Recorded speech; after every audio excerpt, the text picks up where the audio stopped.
চলুন আজ দেখাবো লাউ শাক দিয়ে ডাল। ডাল হলো অড়হর ডাল। ডালটাকে ধুয়ে কুকারের মধ্যে দিয়ে দিলাম। এরপর লাউ শাকগুলোকে ছোটো ছোটো করে কেটে ধুয়ে দিয়ে দিলাম। এরপর দিয়ে দিচ্ছি পরিমাণ মতো নুন, হলুদ, মিষ্টি।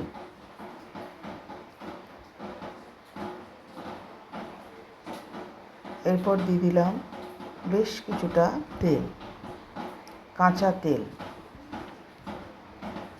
ঢাকনা দিয়ে ঢেকে দিলাম। 2টো সিটি পড়বে, তারপর একটা সিটি বসবে। এরপর কড়ার মধ্যে পরিমাণ মতো তেল দিয়ে তাতে কালো জিরে, শুকনো লঙ্কা আর হিং ফোড়ন দিয়ে সিদ্ধ করা ডালটা দিয়ে দিলাম।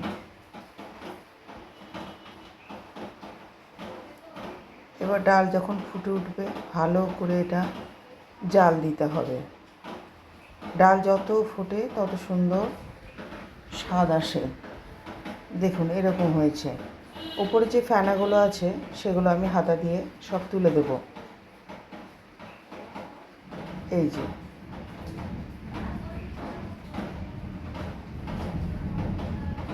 ডাল আমাদের রেডি। এবার আমি প্লেটিং করে নিলাম। দেখুন এইরকম গ্রিন সবজি বা গ্রিন শাক এভাবে ডালে দিয়ে খান, ভিটামিনও আর স্বাস্থ্যকরও।